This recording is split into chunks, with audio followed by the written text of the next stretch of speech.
ਇਕਾਗਰਚਿਤ ਹੋ ਕੇ ਕੀਰਤਨ ਕਰਨ ਦਾ ਤੇ ਜੋ ਸਰੋਤਾ ਜਨ ਬੈਠੇ ਆ ਉਹ ਇੱਕ ਮਨ ਇੱਕ ਚਿਤ ਭਾਏ ਦੀ ਬਿਰਤੀ ਬਣਾ ਕੇ ਕੀਰਤਨ ਨੂੰ ਸੁਣਦੇ ਆ। ਫਲ ਕੀ ਮਿਲਦਾ? ਆਪ ਤੇਰੇ ਸਗਲੇ ਕੁਲ ਤਾਰੇ, ਹਰ ਦਰਗਹਿ ਪਤ ਸਿਉ ਜਾਏਂਦਾ। ਜਿੱਥੇ ਕੀਰਤਨ ਕਰਨ ਵਾਲੇ ਦਾ ਉਧਾਰ ਨਿਸਤਾਰਾ ਹੋ ਜਾਂਦਾ, ਉੱਥੇ ਜੋ ਪਿਆਰ ਦੇ ਨਾਲ ਕੀਰਤਨ ਸਰਵਣ ਕਰਦਾ ਉਹਦਾ ਵੀ ਨਿਸਤਾਰਾ ਹੋ ਜਾਂਦਾ।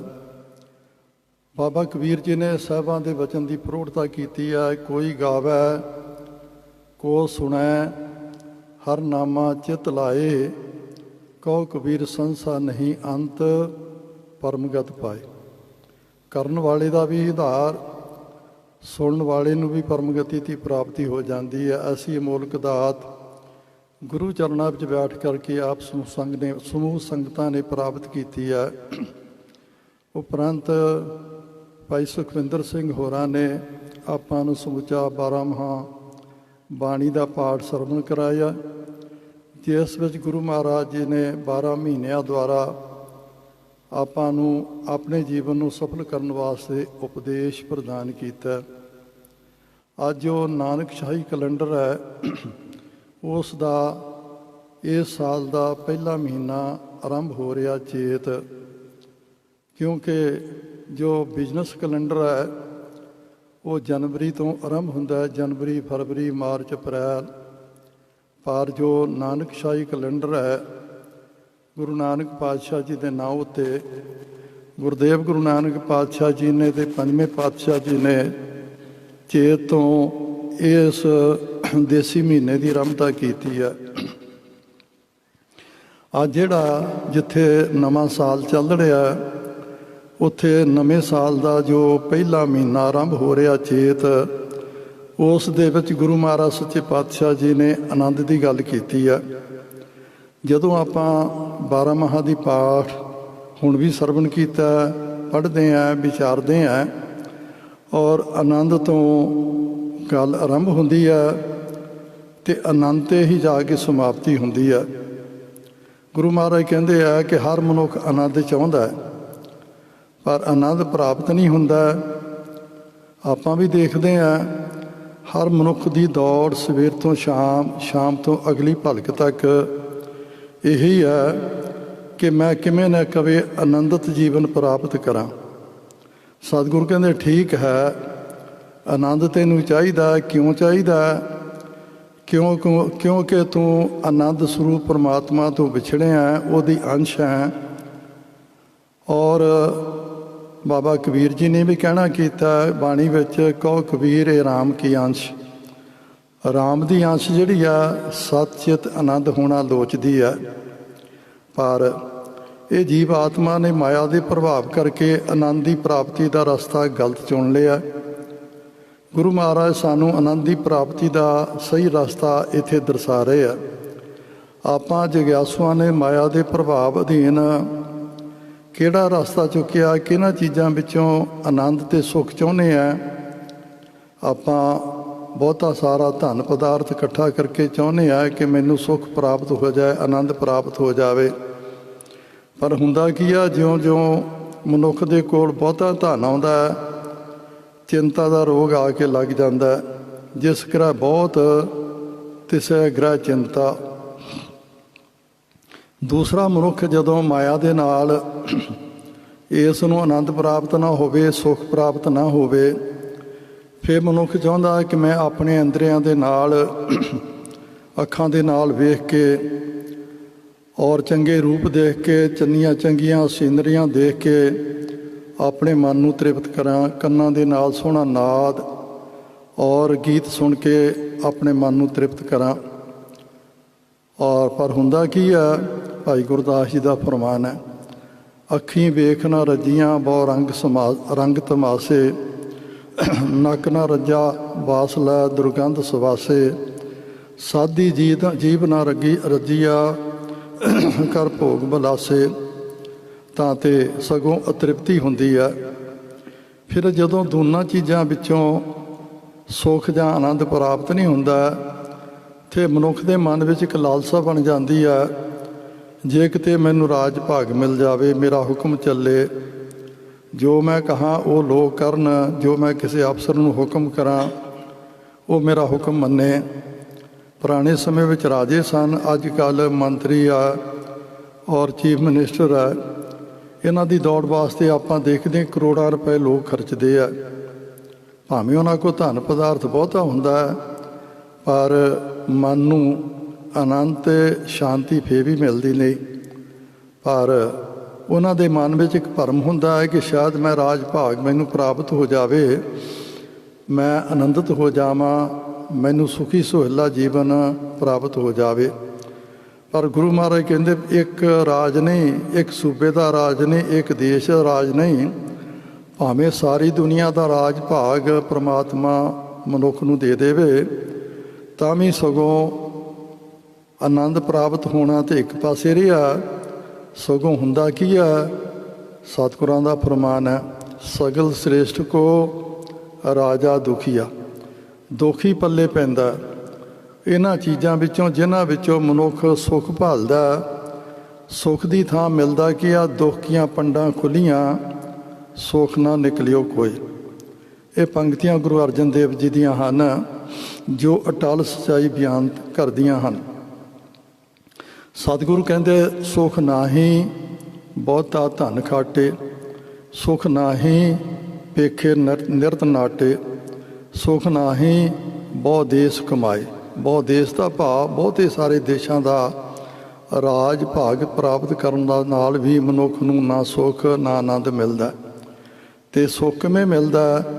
ਸਰਬ ਸੁਖਾ ਹਰ ਹਰ ਗੁਣ ਗਾਏ। ਇੱਕ ਸੁੱਖ ਨਹੀਂ, ਦੋ ਸੁੱਖ ਨਹੀਂ, ਸਾਰੇ ਦੇ ਸਾਰੇ ਸੁੱਖ ਆਤਮਾ ਦੇ ਸਰੀਰ ਦੇ ਪਰਮਾਤਮਾ ਦੇ ਗੁਣ ਗਾਉਣ ਦੇ ਨਾਲ, ਪਰਮਾਤਮਾ ਦੇ ਨਾਮ ਦੀ ਆਰਾਧਨਾ ਕਰਨ ਦੇ ਨਾਲ ਪ੍ਰਾਪਤ ਹੋ ਜਾਂਦੇ ਆ।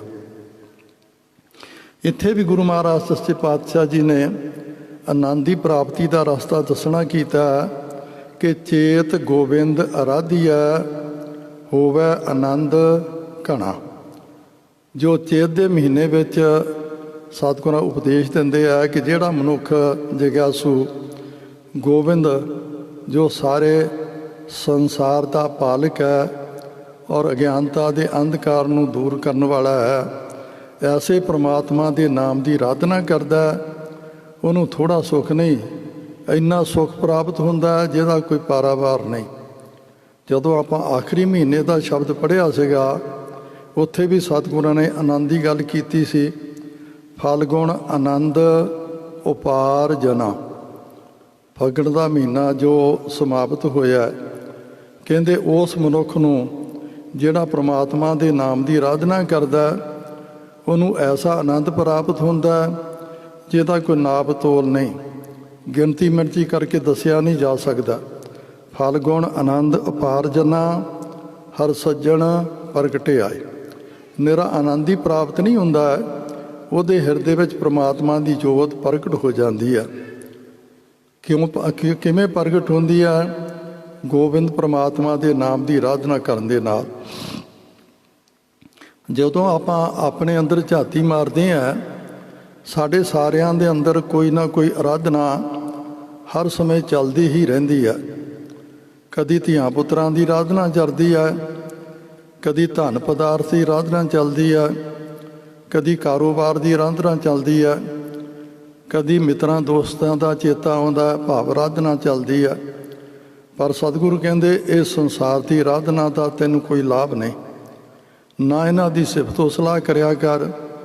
ਜੇ ਆਰਾਧਨਾ ਕਰਨੀ ਹੈ, ਆਰਾਧਨਾ ਆਰਾਧਨ ਨੀਕਾ, ਹਰ ਹਰ ਨਾਮ ਆਰਾਧਨਾ। ਨੀਕਾ ਦਾ ਭਾਵ ਚੰਗਾ। ਜੇ ਆਰਾਧਨਾ ਹੀ ਹੈ ਤੇ ਸਭ ਤੋਂ ਚੰਗੀ ਆਰਾਧਨਾ ਕਰ। ਉਹ ਕੀ ਆ? ਹਰੀ ਪ੍ਰਮਾਤਮਾ ਦੇ ਨਾਮ ਦੀ ਆਰਾਧਨਾ ਕਰਨੀ ਆ। ਜਦੋਂ ਆਪਾਂ ਸੋਦਰ ਦਾ ਪਾਠ ਕਰਦੇ ਹਾਂ, ਗੁਰੂ ਮਹਾਰਾਜ ਸੱਚੇ ਪਾਤਸ਼ਾਹ ਜੀ ਨੇ ਪ੍ਰਭੂ ਦੀ ਦਰਗਾਹ ਵਿੱਚ ਥਾਂ ਪ੍ਰਾਪਤ ਕਰਨ ਵਾਸਤੇ 3 ਕਰਮ ਕਰਨ ਵਾਸਤੇ ਸਾਨੂੰ ਪ੍ਰੇਰਨਾ ਦਿੱਤੀ ਆ। ਉਹ 3 ਕਰਮ ਕਿਹੜੇ ਆ? ਰੋਜ਼ ਆਪਾਂ ਪੜ੍ਹਦੇ ਹਾਂ। ਪਹਿਲਾ ਹੈ ਅੰਤਰ ਗੁਰ ਆਰਾਧਨਾ, ਦੂਜਾ ਹੈ ਜੇਵਾ ਜਪ ਗੁਰ ਨਾਉ, ਤੀਜਾ ਹੈ ਨੇਤਰੀ ਸਤਿਗੁਰ ਪੇਖਣਾ, चौथा है सरवणी सुनना गुर नाओ। ਜਿਹੜਾ ਇਹ ਚਾਰ ਕਰਮ ਕਰ ਲੈਂਦਾ ਹੈ, ਸਤਿਗੁਰ ਸੇਤੀ ਰਤਿਆਂ, ਉਹਦੀ ਆਤਮਾ ਪ੍ਰਮਾਤਮਾ ਦੇ ਨਾਲ ਇੱਕ ਮਿਕ ਹੋ ਜਾਂਦੀ ਹੈ ਅਤੇ ਦਰਗਾਹ ਪਾਈਆ ਠਾਓ। ਪ੍ਰਭੂ ਦੀ ਦਰਗਾਹ ਵਿੱਚ ਉਸ ਨੂੰ ਸਦੀਵ ਕਾਲ ਵਾਸਤੇ ਥਾਂ ਮਿਲ ਜਾਂਦੀ ਹੈ, ਪਰਮਾਤਮਾ ਵਿੱਚ ਭੇਦਤਾ ਪ੍ਰਾਪਤ ਹੋ ਜਾਂਦੀ ਹੈ। ਸਤਿਗੁਰੂ ਗਰੀਬ ਨਿਵਾਜ ਕਹਿੰਦੇ ਪਰ ਇਹ ਜਿਹੜੀ ਆਰਾਧਨਾ ਹੈ ਇਹ ਦਾਤ ਕਿੱਥੋਂ ਮਿਲਦੀ ਹੈ? ਨਾ ਮਿਲ ਪਾਈਐ ਰਸਨਾ ਨਾਮ ਪੜਾ। ਇਹ ਆਰੰਭ ਜਿਹੜਾ ਰਸਨਾ ਤੋਂ ਹੁੰਦਾ ਹੈ, ਔਰ ਰਸਨਾ ਪ੍ਰਮਾਤਮਾ ਨੇ ਜਿੱਥੇ ਸਾਨੂੰ ਸਵਾਦ ਚੱਖਣ ਵਾਸਤੇ ਦੁਨਿਆਵੀ ਪਦਾਰਥਾਂ ਦੇ ਪ੍ਰਦਾਨ ਕੀਤੀ ਹੈ, ਉੱਥੇ ਨਾਮ ਦਾ ਰਸ ਜਿਹੜਾ ਹੈ ਉਹ ਸਭ ਤੋਂ ਉੱਚਾ ਅਤੇ ਸਭ ਤੋਂ ਸ੍ਰੇਸ਼ਟ ਹੈ। ਜੇ ਇਸ ਨੂੰ ਨਾਮ ਦਾ ਰਸ ਆ ਜਾਂਦਾ ਹੈ ਅਤੇ ਸਤਿਗੁਰੂ ਕਹਿੰਦੇ ਰਾਮ ਰਸ ਪੀਆ ਰੇ, ਜੇ ਰਸ ਵਿਸਰ ਗਏ ਰਸ ਔਰ ਰਸਨਾ ਦੇ ਨਾਲ ਹੀ ਨਾਮ ਜਪ ਦੀ ਆਰਾਧਨਾ ਆਪਾਂ ਆਰੰਭ ਕਰਨੀ ਆ। ਜਦੋਂ ਜਪ ਕਰਦਿਆਂ ਜਾਪ ਬਣ ਜਾਂਦਾ, ਜਾਪ ਫਿਰ ਹਿਰਦੇ ਵਿੱਚ ਵਸ ਜਾਂਦਾ, ਫਿਰ ਐਸੀ ਅਵਸਥਾ ਆ ਜਾਂਦੀ ਹੈ ਗੁਰਮੁਖ ਰੋਮ ਰੋਮ ਹਰ ਧਿਆਵੇ। ਕੱਲੇ ਕੱਲੇ ਰੋਮ ਦੇ ਨਾਲ ਉਸ ਪ੍ਰਮਾਤਮਾ ਦੀ ਜਗਿਆਸੂ ਆਰਾਧਨਾ ਕਰਦਾ। ਔਰ ਰਸਨਾ ਦੇ ਦਿੱਤੀ ਕਿਸ ਵਾਸਤੇ ਆ? ਨਿਰਾ ਦੁਨਿਆਵੀ ਸਵਾਦ ਚੱਖਣ ਵਾਸਤੇ ਨਹੀਂ ਦਿੱਤੀ। ਔਰ ਜਿਸ ਰਸਨਾ ਦੇ ਨਾਲ ਨਿਰੇ ਸਵਾਦ ਚੱਖੇ ਜਾਂਦੇ ਆ, ਸਤਿਗੁਰੂ ਕਹਿੰਦੇ ਇਹ ਸਵਾਦ ਚੱਖਣ ਦੇ ਨਾਲ ਇਹਦੀ ਤ੍ਰਿਸ਼ਨਾ, ਇਹਦੀ ਭਟਕਣਾ, ਇਹਦੀ ਤ੍ਰਿਪਤੀ ਨਹੀਂ ਹੁੰਦੀ। ਆਪਾਂ ਰੋਜ਼ ਆਨੰਦ ਸਾਹਿਬ ਜੀ ਦਾ ਪੜ੍ਹਦੇ ਹਾਂ ਪਾਠ, ਇਹ ਰਸਨਾ ਤੂੰ ਅੰਦਰ ਰਾਜ ਰਹੀ, ਤੇਰੀ ਪਿਆਸ ਨਾ ਜਾਏ। ਪਿਆਸ ਨਾ ਜਾਏ ਹੋਰਤ ਕਿਤੈ, ਜਿਚਰ ਹਰ ਰਸ ਪੱਲੇ ਨਾ ਪਾਏ। ਹਰ ਰਸ ਪਾਏ ਪੱਲੇ, ਪੀਐ ਹਰ ਰਸ, ਬਹੁਤ ਨਾ ਤ੍ਰਿਸ਼ਨਾ ਲਾਗੇ ਆਏ। ਇਸ ਸੰਸਾਰ ਦੇ ਜਿਹੜੇ ਪਦਾਰਥ ਆ ਫਿਰ ਤੈਨੂੰ ਫਿੱਕੇ ਲੱਗਣਗੇ। ਔਰ ਜਦੋਂ ਤੈਨੂੰ ਨਾਮ ਦਾ ਰਸ, ਪਰਮਾਤਮਾ ਦਾ ਨਾਮ ਜਪਦਿਆਂ ਆ ਜਾਵੇਗਾ। ਔਰ ਇਹ ਰਸਨਾ ਦੇ ਨਾਲ ਨਾਮ ਜਪਣ ਦੀ ਲਾਗ ਕਿੱਥੋਂ ਲੱਗਦੀ ਹੈ? ਸੰਤ ਜਨਾਂ। ਸੰਤ ਕੌਣ ਆ? ਜੋ ਪ੍ਰਮਾਤਮਾ ਦੇ ਨਾਮ ਦੀ ਆਰਾਧਨਾ ਕਰਦਾ ਜਗਿਆਸੂ। ਉਹਨਾਂ ਦੀ ਸੰਗਤ ਵਿੱਚ ਬੈਠ ਕਰਕੇ ਤਿਨਾਂ ਦੇਖ ਮਨ ਚਾਓ ਉਠੰਦਾ। ਉਹਨਾਂ ਵੱਲ ਦੇਖ ਕੇ ਮਨ ਵਿੱਚ ਚਾਓ ਪੈਦਾ ਹੁੰਦਾ ਹੈ ਕਿ ਜੁੜੀਆਂ ਹੋਈਆਂ ਆਤਮਾ ਨੂੰ ਨਾਮ ਦਾ ਰਸ ਆਇਆ ਹੈ, ਇਹ ਤ੍ਰਿਪਤ ਹੋ ਗਿਆ ਆ, ਆਨੰਦ ਦੀ ਅਵਸਥਾ ਨੂੰ ਪ੍ਰਾਪਤ ਕਰ ਲਿਆ ਇਹਨਾਂ ਨੇ, ਅਤੇ ਮੈਂ ਵੀ ਇਸ ਮਾਰਗ ਦਾ ਧਾਰਨੀ ਬਣਾ। ਅਤੇ ਸਤਿਗੁਰੂ ਕਹਿੰਦੇ ਜਿਹੜੇ ਜਗਿਆਸੂ ਪਰਮਾਤਮਾ ਦੇ ਨਾਮ ਨੂੰ ਰਸਨਾ ਦੇ ਨਾਲ ਜਪਦੇ ਆ, ਸਤਿਗੁਰੂ ਨੇ ਉਹਨਾਂ ਦੀ ਰਸਨਾ ਨੂੰ ਧੰਨ ਧੰਨ ਕਰਕੇ ਸਤਿਕਾਰ ਦੇਣਾ ਕੀਤਾ। ਸਾ ਰਸਨਾ ਧੰਨ ਧੰਨ ਹੈ ਮੇਰੀ ਜਿੰਦੜੀਏ, ਗੁਣ ਗਾਵੈ ਗੋਬਿੰਦ ਕੇਰੇ ਰਾਮ। ਜੋ ਪਰਮਾਤਮਾ ਦੀ ਰਸਨਾ ਗੁਣ ਗਾਉਂਦੀ ਹੈ, ਜਿਹੜਾ ਜਗਿਆਸੂ ਆਪਣੇ ਰਸਨਾ ਦੇ ਨਾਲ ਪਰਮਾਤਮਾ ਦੀ ਸਿਫਤੋ ਸਲਾਹ ਕਰਦਾ ਹੈ, ਉਹਦੀ ਰਸਨਾ ਧੰਨਤਾ ਦੇ ਯੋਗ ਹੈ। ਪਰ ਜਿਸ ਰਸਨਾ ਦੇ ਨਾਲ, ਜਿਸ ਜੀਵ ਦੇ ਨਾਲ ਪਰਮਾਤਮਾ ਦਾ ਨਾਮ ਨਹੀਂ ਜਪਿਆ ਜਾਂਦਾ, ਉਹਦੇ ਪ੍ਰਥਾਏ ਵੀ ਸਤਿਗੁਰਾਂ ਨੇ ਫਸਵਾ ਦੇਣਾ ਕੀਤਾ। ਸਤਿਗੁਰੂ ਕਹਿੰਦੇ ਸਾ ਜੇ ਬਾ ਜਲ ਜਾਓ, ਜਿਨ ਹਰ ਕਾ ਨਾਮ ਵਿਸਾਰਿਆ। ਰਸਨਾ ਜਪੇ ਨਾ ਨਾਮ, ਤਿਲ ਤਿਲ ਘਰ ਕਟੀਐ। ਹਰ ਹਾਂ ਜਬ ਬਿਸਰੈ ਗੋਬਿੰਦ ਰਾਓ, ਦਿਨੋਂ ਦਿਨ ਘਟੀਐ। ਜਿਸ ਰਸਨਾ ਦੇ ਨਾਲ ਪ੍ਰਮਾਤਮਾ ਦਾ ਨਾਮ ਨਹੀਂ ਜਪਿਆ ਜਾਂਦਾ, ਸਤਿਗੁਰੂ ਕਹਿੰਦੇ ਉਸ ਰਸਨਾ ਦਾ ਕੋਈ ਲਾਭ ਨਹੀਂ, ਉਹਨੂੰ ਤਿਲ ਤਿਲ ਕਰਕੇ ਕੱਟ ਦੇਣਾ ਚਾਹੀਦਾ। ਔਰ ਸਤਿਗੁਰਾਂ ਨੇ ਲਾਹਨਤ ਪਾਈ ਹੈ। ਔਰ ਇਸੇ ਪ੍ਰਕਾਰ ਸਤਿਗੁਰੂ ਗਰੀਬ ਨਿਵਾਜ ਕਹਿੰਦੇ ਉਹ ਰਸਨਾ ਧੰਨਤਾ ਦੇ ਯੋਗ ਹੈ ਜਿਹੜੀ ਪਰਮਾਤਮਾ ਦੇ ਨਾਮ ਦੀ ਆਰਾਧਨਾ ਕਰਦੀ ਹੈ। ਔਰ ਇਸ ਕਰਕੇ ਹੀ ਗੁਰੂ ਮਹਾਰਾਜ ਸੱਚੇ ਪਾਤਸ਼ਾਹ ਜੀ ਨੇ ਜਪਜੀ ਸਾਹਿਬ ਵਿੱਚ ਸਾਨੂੰ ਪ੍ਰੇਰਨਾ ਦਿੱਤੀ ਆ ਅਤੇ ਆਪ ਪਰਮਾਤਮਾ ਦੇ ਕੋਲੋਂ ਇੱਕ ਮੰਗ ਕੀਤੀ ਆ। ਆਪਾਂ ਤਾਂ ਨਹੀਂ ਮੰਗ ਕਰ ਸਕਦੇ, ਪਰ ਗੁਰੂ ਨਾਨਕ ਪਾਤਸ਼ਾਹ ਜੀ ਨੇ ਮੰਗ ਕੀਤੀ ਆ। ਫਿਰ ਆਪਾਂ ਨੂੰ ਸੋਚਣਾ ਪਵੇਗਾ ਕਿ ਨਾਮ ਜਪ ਦੀ ਕਿੱਡੀ ਵੱਡੀ ਮਹਾਨਤਾ। ਸਤਿਗੁਰੂ ਕਹਿੰਦੇ ਹੇ ਪ੍ਰਮਾਤਮਾ, ਹੇ ਪ੍ਰਭੂ ਕਿਰਪਾ ਕਰ, ਤੇਰੇ ਗੁਣ, ਤੇਰੀਆਂ ਵਡਿਆਈਆਂ ਬਹੁਤ ਜ਼ਿਆਦਾ। ਰਸਨਾ ਤੂੰ ਮੈਨੂੰ ਇੱਕ ਦਿੱਤੀ ਹੈ, ਪਰ ਕਿਰਪਾ ਕਰ ਮੇਰੀ ਇੱਕ ਰਸਨਾ ਨੂੰ, ਔਰ ਤੂੰ ਜਿਹੜਾ ਹੈ ਲੱਖ ਜੀਵਾਂ ਮੈਨੂੰ ਦੇ ਦੇ। ਇੱਕ ਦੇ ਥਾਂ ਮੈਨੂੰ ਲੱਖ ਦੇ ਦੇ, ਲੱਖ ਤੋਂ ਗਾਂ ਹੋਰ ਕਿਰਪਾ ਕਰ ਮੈਨੂੰ 20 ਲੱਖ ਜੇਬਾਂ ਦੇ ਦੇ। ਔਰ 20 ਲੱਖ ਜੇਬਾਂ ਦੇ ਨਾਲ ਪ੍ਰਮਾਤਮਾ ਨੇ ਪੁੱਛਿਆ, ਹੇ ਨਾਨਕ ਜੀ ਤੁਸੀਂ ਕੀ ਕਰੋਗੇ? ਤੇ ਸਤਿਗੁਰੂ ਕਹਿੰਦੇ ਲੱਖਾਂ ਲੱਖਾਂ ਵਾਰੀ ਇੱਕ ਇੱਕ ਜੀਵ ਦੇ ਨਾਲ ਮੈਂ ਤੇਰਾ ਨਾਮ ਜਪਾਂਗਾ, ਤਾਂ ਜੋ ਇਸ ਜਪ ਦੁਆਰਾ ਮੈਂ ਤੁਹਾਤੋਂ ਵਿਛੜਿਆ ਤੇ ਤੁਹਾਡੇ ਨਾਲ ਜੁੜ ਜਾਵਾਂਗਾ। ਇਹ ਉੱਤਮ ਪੁਰਸ਼ ਵਿੱਚ ਸਾਨੂੰ ਉਪਦੇਸ਼ ਦੇਣਾ ਕੀਤਾ ਗੁਰੂਦੇਵ ਜੀ ਨੇ। ਆਪਾਂ ਪੜ੍ਹਦੇ ਹਾਂ, ਇੱਕ ਦੂ ਜੀ ਬਹੁ ਲੱਖ ਹੋਏ, ਲੱਖ ਹੋਵੇ ਲੱਖ 20, ਲੱਖ ਲੱਖ ਗੇੜਾ ਆਖੀਆ ਏਕ ਨਾਮ ਜਗਦੀਸ਼ ਇਹ ਤਰਾਹੇ। ਇਹ ਹੈ ਰਸਤਾ। ਇਹ ਰਸਤਾ ਕਿੱਥੇ ਨੂੰ ਜਾਂਦਾ? ਪਤੀ ਪ੍ਰਮਾਤਮਾ ਦੇ ਦੇਸ਼ ਨੂੰ ਜਾਂਦਾ। ਜੋ ਪ੍ਰਮਾਤਮਾ ਦਾ ਲੱਖਾਂ ਵਾਰੀ ਨਾਮ ਜਪਦਾ, ਇੱਕ ਦਿਨ ਕੀ ਹੁੰਦਾ? ਚੜ੍ਹਿਆ ਹੋਏ ਇਕੀਸ਼, ਇੱਕ ਆਪਣੇ ਮਾਲਕ ਦੇ ਨਾਲ, ਈਸ਼ਵਰ ਦੇ ਨਾਲ ਅਭੇਦ ਹੋ ਜਾਂਦਾ।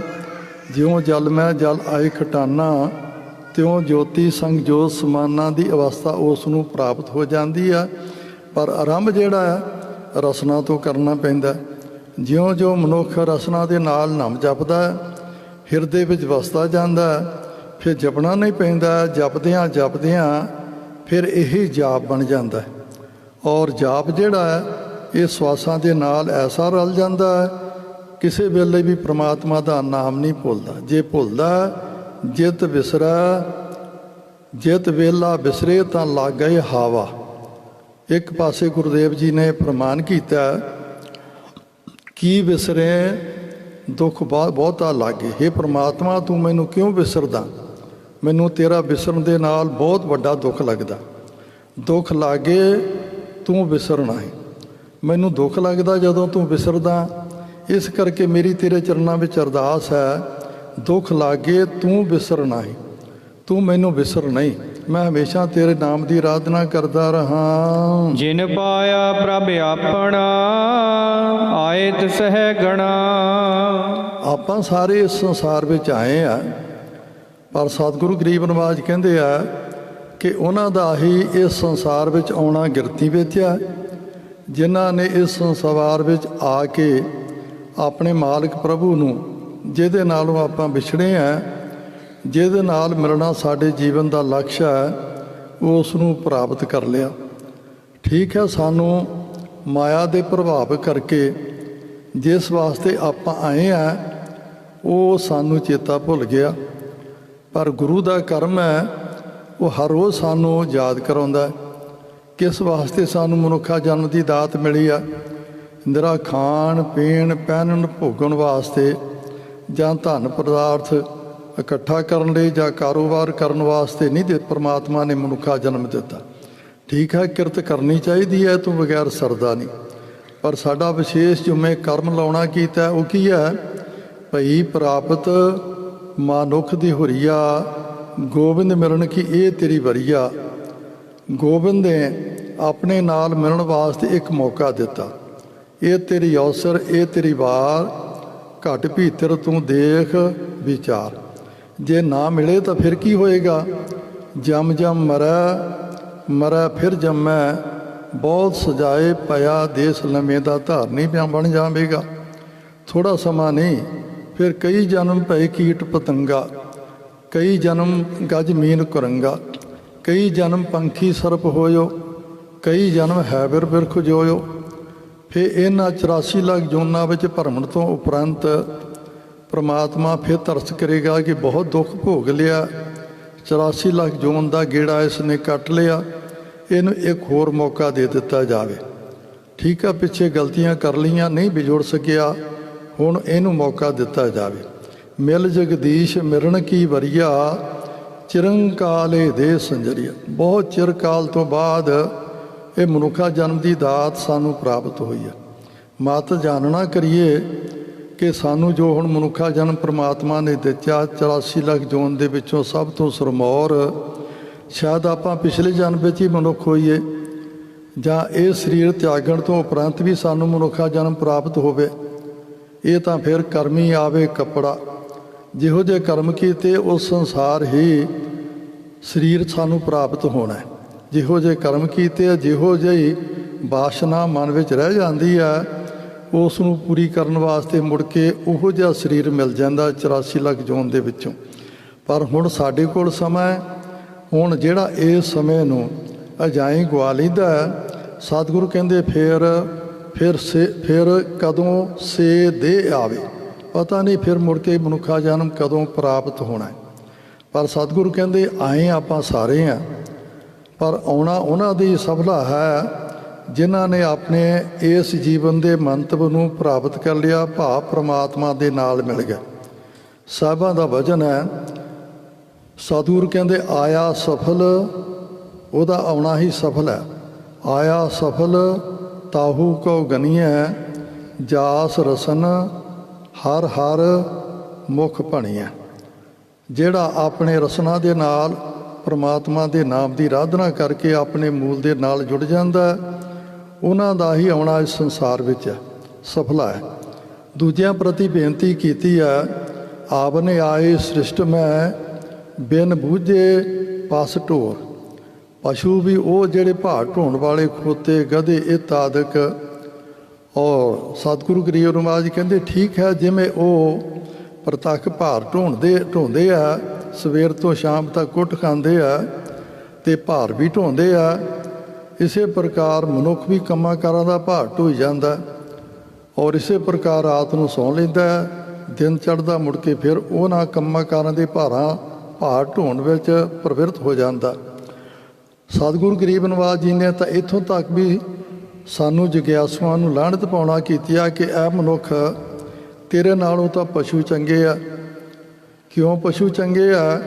ਕਿਉਂਕਿ ਸੁੱਕਾ ਪੱਠਾ ਖਾਂਦੇ ਆ, ਤੂੜੀ ਖਾਂਦੇ ਆ, ਕੜਵ ਖਾਂਦੇ ਆ, ਘਾਹ ਖਾਂਦੇ ਆ। ਇਹ ਖਾਣ ਦੇ ਨਾਲ ਕੀ ਦਿੰਦੇ ਆ? ਅੰਮ੍ਰਿਤ ਵਰਗਾ ਦੁੱਧ ਦਿੰਦੇ ਆ, ਜੋ ਮਨੁੱਖ ਨੂੰ ਤਾਕਤ ਦਿੰਦਾ, ਅਤੇ ਆਪਾਂ ਸਾਰੇ ਉਹਨੂੰ ਅੰਮ੍ਰਿਤਮਈ ਦੁੱਧ ਕਹਿੰਦੇ ਆ, ਜਿਹਦੇ ਨਾਲ ਬੱਚੇ ਤੋਂ ਲੈ ਕੇ ਬਜ਼ੁਰਗ ਤੱਕ ਪਾਲਣਾ ਹੁੰਦੀ ਆ। ਪਰ ਇਹ ਮਨੁੱਖ ਉਹ ਤਾਂ ਘਾਹ ਖਾ ਕੇ, ਸੁੱਕੇ ਪੱਠੇ ਖਾ ਕੇ ਅੰਮ੍ਰਿਤਮਈ ਦੁੱਧ ਦਿੰਦੇ ਆ। ਤੂੰ 36 ਪ੍ਰਕਾਰ ਦੇ ਭੋਜਨ ਛਕ ਕੇ ਕੀ ਦਿੰਦਾ? ਗੰਦਗੀ ਤੋਂ ਸਵਾਰ ਕੁਛ ਵੀ ਨਹੀਂ ਤੇਰੇ ਪੱਲੇ ਪੈਂਦਾ। ਨਾ ਤੇਰਾ ਸਰੀਰ ਕੰਮ ਆਉਂਦਾ, ਨਾ ਤੇਰੀਆਂ ਹੱਡੀਆਂ ਕੰਮ ਆਉਂਦੀਆਂ, ਨਾ ਤੇਰਾ ਮਿੱਝ ਕਾਸੇ ਕੰਮ ਆਉਂਦੀ ਆ। ਤੇਰੇ ਨਾਲੋਂ ਤਾਂ ਪਸ਼ੂ ਚੰਗੇ ਆ।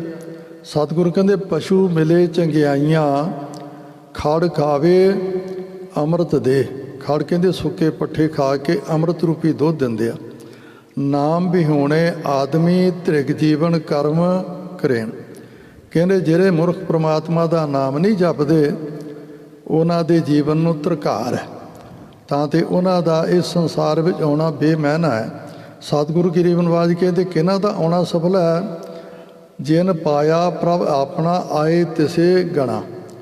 ਜਿਨ੍ਹਾਂ ਨੇ ਆਪਣੇ ਪ੍ਰਮਾਤਮਾ ਨੂੰ ਪ੍ਰਾਪਤ ਕਰ ਲਿਆ, ਉਹਨਾਂ ਦਾ ਆਉਣਾ ਹੀ ਸੰਸਾਰ ਵਿੱਚ ਗਿਣਤੀ ਵਿੱਚ ਆ, ਗੁਰੂ ਦੇ ਚਰਨਾਂ ਵਿੱਚ ਪ੍ਰਵਾਨ ਹੈ। ਇਕ ਖਿਨ ਤਿਸ ਬਿਨ ਜੀਵਣਾ, ਬਿਰਥਾ ਜਨਮ ਜਣਾ। ਫਿਰ ਜਦੋਂ ਉਹ ਆਰਾਧਨਾ ਕਰਦਿਆਂ ਉਹਨਾਂ ਉੱਤੇ ਇੱਕ ਐਸੀ ਅਵਸਥਾ ਆ ਜਾਂਦੀ ਹੈ, ਇੱਕ ਖਿਨ ਹੁੰਦਾ ਇੱਕ ਸਕਿੰਟ ਭਰ ਵੀ, ਜੇ ਉਹ ਪ੍ਰਮਾਤਮਾ ਦੇ ਨਾਮ ਨੂੰ ਭੁੱਲ ਜਾਂਦੇ ਆ ਅਤੇ ਉਹ ਸਮਝਦੇ ਆ ਇਹ ਮੇਰਾ ਸਮਾਂ ਜਿਹੜਾ ਇਹ ਵਿਅਰਥ ਚਲਾ ਗਿਆ।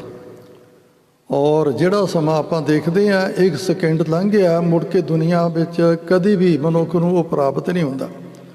ਜਿਹੜਾ ਸਮਾਂ ਸਵੇਰੇ ਲੰਘ ਗਿਆ, ਸਾਰੀ ਜ਼ਿੰਦਗੀ ਵਿੱਚ ਮਨੁੱਖ ਨੂੰ ਕਦੀ ਵੀ ਪ੍ਰਾਪਤ ਨਹੀਂ ਹੋਣਾ। ਜਿਹੜਾ ਹੁਣ ਲੰਘ ਰਿਹਾ, ਇਹ ਮੁੜ ਕੇ ਕਦੀ ਨਹੀਂ ਪ੍ਰਾਪਤ ਹੋਣਾ। ਦੁਨਿਆਵੀ ਤੌਰ 'ਤੇ ਦੇਖਦੇ ਹਾਂ, ਬੱਚਾ ਜਨਮ ਲੈਂਦਾ, ਜਦੋਂ ਵੱਡਾ ਹੁੰਦਾ ਫਿਰ ਉਹ ਚਾਹਵੇ ਮੈਨੂੰ ਬਚਪਨਾ ਪ੍ਰਾਪਤ ਹੋ ਜਾਵੇ, ਕਦਾਚਿਤ ਨਹੀਂ ਹੁੰਦਾ।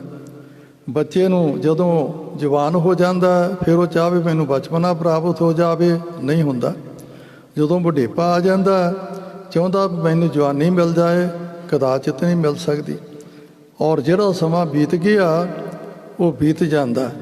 ਉਹ ਸਮੇਂ ਦੇ ਪ੍ਰਥਾਈ ਭਾਈ ਵੀਰ ਸਿੰਘ ਹੋਰਾਂ ਨੇ ਇੱਕ ਬੜੀ ਸੁੰਦਰ ਕਰਵਾਈ ਲਿਖਣਾ ਕੀਤੀ ਹੈ। ਕਹਿੰਦੇ ਭਾਈ ਜਿਹੜਾ ਸਮਾਂ ਨਾ ਤਾਂ ਪਿਆਰ ਦੇ ਨਾਲ ਰੁਕਦਾ, ਨਾ ਕੋਈ ਜਰਵਾਣਾ ਉਹਨੂੰ ਜ਼ੋਰ ਦੇ ਨਾਲ ਰੋਕ ਸਕਦਾ। ਸਮਾਂ ਆਪਣੀ ਤੋੜ ਦੇ ਨਾਲ ਤੁਰਿਆ ਜਾਂਦਾ। ਜੋ ਇਹਨੂੰ ਅਟਕਾਉਣ ਦਾ ਯਤਨ ਕਰਦਾ, ਉਹ ਆਪ ਅਟਕ ਜਾਂਦਾ ਹੈ। ਸਮਾਂ ਸਾਰੀਆਂ ਰੋਕਾਂ ਤੋੜ ਕੇ ਅਗਾਂਹ ਤੁਰ ਜਾਂਦਾ ਹੈ। ਕਹਿੰਦੇ ਜਿੰਨਾ ਸਮਾਂ ਹੁਣ ਤੇਰੇ ਪਾਸ ਹੈ, ਇਹਨੂੰ ਸੰਭਾਲ ਲੈ, ਅਜੇ ਵੀ ਕੁਛ ਨਹੀਂ ਵਿਗੜਿਆ। ਔਰ ਇਸੇ ਪ੍ਰਕਾਰ ਭਾਈ ਸਾਹਿਬ ਹੋਣਾ ਨੇ ਬੜਾ ਸੁੰਦਰ ਲਿਖਣਾ ਕੀਤਾ। ਕਹਿੰਦੀ ਰਹੀ ਵਾਸਤੇ ਘੱਤ ਸਮੇਂ ਨੇ ਇੱਕ ਨਾ ਮੰਨੀ, ਫੜ ਫੜ ਰਹੀ ਧਰੀਕ ਸਮੇਂ ਕਸਕਾਈ ਕੰਨੀ, ਤ੍ਰਿਖੇ ਆਪਣੇ ਬੇਗ ਗਿਆ ਟੱਪ ਬੰਨੋ ਬੰਨੀ, ਕਿਵੇਂ ਨਾ ਸਕੀ ਰੋਕ ਅਟਕ ਜੋ ਪਾਈ ਪੰਨੀ। ਕਹਿੰਦੇ ਕੋਈ ਵੀ ਇਸ ਸਮੇਂ ਨੂੰ ਰੋਕ ਨਹੀਂ ਸਕਿਆ ਅੱਜ ਤੱਕ, ਆਪਣੇ ਬੇਗ ਦੇ ਨਾਲ ਸਮਾਂ ਤੁਰਿਆ ਜਾ ਰਿਹਾ। ਕਹਿੰਦੇ ਹੋ ਅਜੇ ਵੀ ਸੰਭਾਲ ਇਸ ਸਮੇਂ ਨੂੰ, ਅਜੇ ਵੀ ਕੁਛ ਨਹੀਂ ਵਿਗੜਿਆ। ਜਿਵੇਂ ਗੁਰੂ ਤੇਗ ਬਹਾਦਰ ਸਾਹਿਬ ਜੀ ਨੇ ਫਰਮਾਨ ਕੀਤਾ, ਅੱਜ ਹੂੰ ਕਛ ਬਿਗੜਿਓ ਨਹੀਂ ਜੋ ਹਰ ਗੁਣ ਗਾਵੈ, ਕਹੋ ਨਾਨਕ ਤੇ ਭਜਨ ਤੇ ਨਿਰਭੈ ਪਦ ਪਾਵੈ। ਕਹਿੰਦੇ ਹੋ ਅਜੇ ਵੀ ਸੰਭਾਲ ਇਸ ਸਮੇਂ ਨੂੰ, ਕਰ ਸਫਲ ਉਹ ਡੰਦਾ ਜਾਵੰਦਾ, ਇਹ ਠਹਿਰਨ ਜਾਚ ਨਾ ਜਾਣਦਾ, ਲੰਘ ਗਿਆ ਨਾ ਮੁੜ ਕੇ ਆਉਂਦਾ। ਜਿਹੜਾ ਸਮਾਂ ਇੱਕ ਵਾਰੀ ਲੰਘ ਜਾਂਦਾ ਮੁੜ ਕੇ ਜ਼ਿੰਦਗੀ ਵਿੱਚ ਮਨੁੱਖ ਨੂੰ ਪ੍ਰਾਪਤ ਨਹੀਂ ਹੁੰਦਾ। ਇਸ ਕਰਕੇ ਬਾਬਾ ਕਬੀਰ ਜੀ ਵੀ ਸਾਨੂੰ ਕੁਛ ਪ੍ਰੇਰਨਾ ਦਿੰਦੇ। ਕਬੀਰ ਬੀਚਕ ਵਿੱਚ ਕਹਿੰਦੇ ਇੱਕ ਇੱਕ ਸਵਾਸ ਜਿਹੜਾ ਨਾ ਇੰਨਾ ਕੀਮਤੀ ਆ, ਤਿੰਨਾਂ ਲੋਕਾਂ ਦਾ ਧਨ ਪਦਾਰਥ ਵੀ ਇੱਕ ਪਾਸੇ, ਮਾਤ ਲੋਕ ਦਾ ਕਹਿੰਦਾ ਮੈਂ ਢੋਲ ਵਜਾ ਕੇ ਗੱਲ ਕਹਿਣਾ। कबीर कहता हूँ क्या जात हूँ, कहत बजावों ढोल, एक श्वास बिरथा जाहे तीन लोग का मोर। ਤੇ ਬਾਬਾ ਕਬੀਰ ਜੀ ਨੂੰ ਪੁੱਛਣਾ ਕੀਤਾ, ਮਹਾਰਾਜ ਕਰੀਏ ਫਿਰ ਕੀ? ਕਹਿੰਦੇ ਇਹਨਾਂ ਦੇ ਨਾਲ ਜੇ ਸਫਲਾ ਕਰਨਾ ਤੇ ਮੈਂ ਤੁਹਾਨੂੰ ਜਾਚ ਦੱਸਦਾ। ਜਾਚ ਕੀ ਆ? ਕਹਿੰਦੇ ਸਵਾਸ ਸਵਾਸ ਹਰ ਨਾਮ ਜਪ, ਬਿਰਥਾ ਸਵਾਸ ਮਤ ਖੋਹੇ, ਕਿਆ ਜਾਣੋ ਕਿ ਅੰਤ ਕਾ ਇਹੀ ਸਵਾਸ ਮਤ ਹੋਏ। ਕਹਿੰਦੇ ਇਸ ਭਾਵਨਾ ਦੇ ਨਾਲ, ਇਸ ਧਾਰਨਾ ਦੇ ਨਾਲ ਪਰਮਾਤਮਾ ਦਾ ਨਾਮ ਜਪ ਕਿ ਪਤਾ ਨਹੀਂ ਜਿਸ ਸਵਾਸ ਦੇ ਨਾਲ ਮੈਂ ਨਾਮ ਜਪ ਰਿਹਾ ਕਿਤੇ ਅਖੀਰਲਾ ਸਵਾਸ ਇਹੀ ਨਾ ਹੋਵੇ। ਜੇ ਕਿਤੇ ਅਖੀਰਲੇ ਸਵਾਸ ਵਿੱਚ ਪਰਮਾਤਮਾ ਦਾ ਨਾਮ ਜਪਦਿਆਂ ਬਤੀਤ ਹੋ ਜਾਵੇ ਤੇ ਭਗਤ ਲੋਚਨ ਜੀ ਗਰੰਟੀ ਦਿੰਦੇ ਆ, ਅੰਤ ਕਾਲ ਨਾਰਾਇਣ ਸਿਮਰੇ, ਐਸੀ ਚਿੰਤਾ ਮਹਿਜੇ ਮਰੇ, ਬਦਤ ਤਰਲੋਚਨ ਤੇ ਨਰ ਮੁਕਤਾ ਪੀਤੰਬਰ ਤਾਕੇ ਹਿਰਦੈ ਬਸੇ। ਅਖੀਰ ਸਮੇਂ ਜੋ ਪ੍ਰਮਾਤਮਾ ਦਾ ਨਾਮ ਜਪਦੇ ਆ, ਆਖਰੀ ਸਵਾਸ ਆਉਂਦਾ ਹੈ, ਫਿਰ ਉਹ ਪ੍ਰਮਾਤਮਾ ਵਿੱਚ ਅਭੇਦ ਕਰਵਾ ਦਿੰਦਾ ਹੈ। ਤੇ ਗੁਰੂ ਰਾਮਦਾਸ ਜੀ ਮਹਾਰਾਜ ਸੱਚੇ ਪਾਤਸ਼ਾਹ ਕਹਿੰਦੇ ਹਰ ਜਪਦਿਆਂ ਖਿਨ ਢਿੱਲ ਨਾ ਕੀਤੀ ਮੇਰੀ ਜਿੰਦੜੀਏ। ਸਾਡੀ ਆਤਮਾ ਨੂੰ ਸਮਝਾਇਆ, ਹਰ ਜਪਦਿਆਂ ਖਿਨ ਢਿੱਲ ਨਾ ਕੀਤੀ ਮੇਰੀ ਜਿੰਦੜੀਏ, ਮਤ ਕੇ ਜਾਪੇ ਸਾਹ ਆਵੇ ਕਿ ਨਾ ਆਵੇ ਰਾਮ। ਗੁਰੂ ਨਾਨਕ ਪਾਤਸ਼ਾਹ ਜੀ ਨੂੰ ਪੁੱਛਣਾ ਕੀਤਾ, ਮਹਾਰਾਜ ਸਾਡੇ ਜੀਵਨ ਦੀ ਮੁੱਲਤ ਕਿੰਨੀ ਕਾ? ਕੋਈ ਗਰੰਟੀ ਨਹੀਂ। ਹਮ ਆਦਮੀ ਹਾਂ ਇੱਕਦਮੀ, ਮੋਹਲਤ ਮੋਹਤ ਨਾ ਜਾਣਾ, ਪਰਣਵੈ ਨਾਨਕ ਤਿਸਾ ਸਰੇਵੋ ਜਾ ਕੇ ਜੀ ਪ੍ਰਾਣਾ। ਇੱਕਦਮ ਦੀ ਮੋਹਲਤ ਹੈ। ਜੇ ਅੰਦਰੋਂ ਅਗਾਂਹ ਬਾਹਰੋਂ ਅੰਦਰ ਸਵਾਸ ਨਾ ਗਿਆ ਤਾਂ ਵੀ ਮਨੁੱਖ ਢੇਰੀ। ਜੇ ਬਾਹਰੋਂ ਸਵਾਸ ਬਾਹਰ ਨਾ ਨਿਕਲੇ, ਅੰਦਰੋਂ ਬਾਹਰ ਸਵਾਸ ਨਾ ਨਿਕਲਿਆ ਤਾਂ ਵੀ ਮਿੱਟੀ ਦੀ ਢੇਰੀ। ਇੱਕ ਸਵਾਸ ਦੀ ਮੋਹਲਤ ਹੈ। ਸੋ ਇਸ ਕਰਕੇ ਸਤਿਗੁਰੂ ਗਰੀਬ ਨਿਵਾਸ ਸੱਚੇ ਪਾਤਸ਼ਾਹ ਕਹਿੰਦੇ ਜਿਨ੍ਹਾਂ ਨੂੰ ਇਹ ਕਦਰ ਪੈ ਜਾਂਦੀ ਹੈ ਉਹ ਸਮਝਦੇ ਆ ਕਿ ਜਿਤ ਵੇਲਾ ਵਿਸਰੇ ਤਾਂ ਲਾਗੇ ਹਵਾ, ਉਹਨਾਂ ਨੂੰ ਦੁੱਖ ਲੱਗਦਾ ਹੈ। ਔਰ ਅਰਦਾਸ ਕਰਦੇ ਆ, ਕੀ ਵਿਸਰੇ ਦੁੱਖ ਬਹੁਤਾ ਲਾਗੇ, ਦੁੱਖ ਲਾਗੇ ਤੂੰ ਵਿਸਰ ਨਾਹੀਂ। ਸੋ ਪ੍ਰਭ ਚਿਤਨ ਆਵੇ ਕਿਤੜਾ ਦੁੱਖ ਗਣਾ। ਕਿੰਨਾ ਕੁ ਦੁੱਖ ਗਿਣਨਾ ਕਰੀਏ, ਉਹ ਏਡਾ ਵੱਡਾ ਦੁੱਖ ਗਿਣਦੇ ਹਨ। ਜਲ ਥਲ ਮਹੀਲ ਪੂਰਿਆ, ਰਵਿਆ ਵਿੱਚ ਬਣਾ। ਹੁਣ ਪ੍ਰਮਾਤਮਾ ਦੀ ਹੋਂਦ ਪਰਤਾਏ ਦੱਸਣਾ ਕੀਤਾ। ਪ੍ਰਮਾਤਮਾ ਕੋਈ ਇਹ ਨਹੀਂ ਸੱਤਵੇਂ ਆਕਾਸ਼ 'ਤੇ ਬੈਠਾ ਜਾਂ ਕਿਸੇ ਮੰਦਰ ਮਸਜਿਦ ਗੁਰਦੁਆਰੇ ਵਿੱਚ ਕੈਦ ਹੈ। ਉਹ ਜਲਾਂ ਵਿੱਚ ਵੀ ਹੈ, ਥਲਾਂ ਵਿੱਚ ਵੀ ਆ। ਮਹੀ ਧਰਤੀ ਨੂੰ ਕਹਿੰਦੇ ਆ, ਅਲ ਆਕਾਸ਼ ਨੂੰ ਕਹਿੰਦੇ ਆ। ਸਾਰੇ ਥਾਵਾਂ ਉੱਤੇ ਪ੍ਰਮਾਤਮਾ ਪਰਿਪੂਰਨ ਹੋ ਕਰਕੇ ਰਮਿਆ ਹੋਇਆ। ਉਹ ਤਾਂ ਇਸੇ ਪ੍ਰਕਾਰ ਘਟ ਘਟ ਮੈਂ ਹਰ ਜੋ ਵਸੈ ਸੰਤਨ ਕਹਿਓ ਪੁਕਾਰ।